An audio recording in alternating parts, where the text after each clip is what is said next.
So, is ASL hard to learn? Let's talk about it. Luckily for us, the human brain is primed to learn language, regardless if they're spoken or signed. So everyone there is on an even playing field. However, it is true that some people may take to signed languages or spoken languages perhaps a little easier than others. With spoken languages, we are relying on our ears and our mouths to hear particular sounds and then recreate these sounds. That can be easier or more difficult for some people. With ASL, we have other sorts of guardrails that create the language itself. And these guardrails that we need to be able to master in order to create specific signs and then sentences and then be able to become fluent are referred to as the 5 parameters of ASL. And these include hand shape, location, facial expressions, movement, and palm orientation. And these 5 things make our hands make sense and create language itself. These 5 things, these 5 parameters do require visual acuity and fine motor movements, right? Our hands have to make particular shapes in order to make sense. Our hands have to be in that shape in a specific location.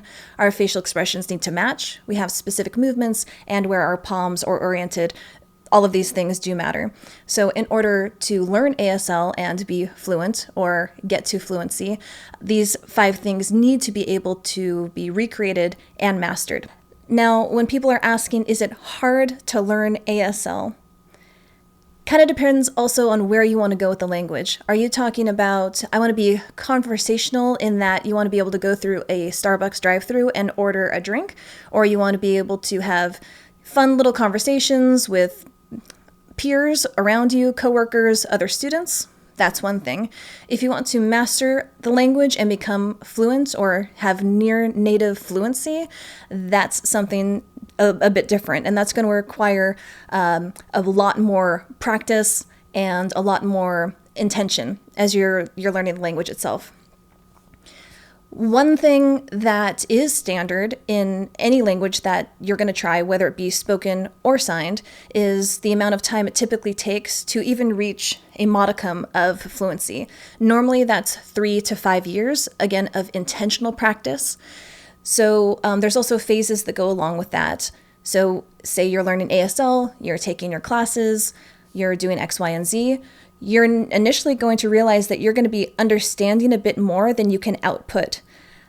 Frustration number 1. Then the more that you keep doing that, your brain is going to try and defragment the information that's getting. So you might find yourself, say, sleeping and dreaming in sign language. At least for me, this did happen in the first year or 2, and I remember distinctly that my dreams in sign language were jarbled. They didn't make any sense, but that was my brain really trying to take apart the language. Eventually, my dreams that were in sign language were in fluent language. So that's something perhaps to look forward to. And again, 3 to 5 years is a standard average for people who want to reach a higher level of mastery. So more than just side conversations or ordering a coffee, where you can have more complex, abstract conversations. Oftentimes with students, and especially in ASL, what I have seen is that ASL students will get to a certain point and they'll hit some level of frustration, and then they want to give up, or they think, I'm no good at this. Why did I ever think that I could do this? And normally what that is that's not a barrier to where you need to stop. It's a barrier that you need to break through. And you're going to have a lot of these frustrations and breakthroughs along the way. Just don't stop. Just don't stop. Just keep going. So anytime that you feel frustration, don't stall. Don't give us the white flag. The frustration is right before the breakthrough. The great thing about ASL is that while you're learning, you can immediately feel the benefit and see the benefit and use the language right away.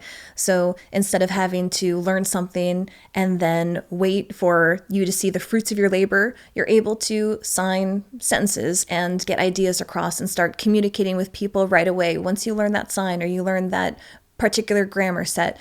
So as you're going through, and even though things may feel hard and you may get frustrated right before that breakthrough, and then you'll have another frustration before the next breakthrough, you're still going to be learning through the entire duration of that time.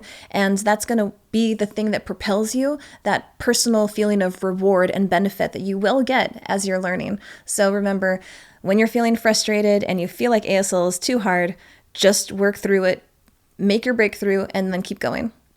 So with that, I hope to see you at aslturfandteach.com, where I have an online sign language learning program to take non-signers to fluency in 1.5 years. And I'll see you in the next video.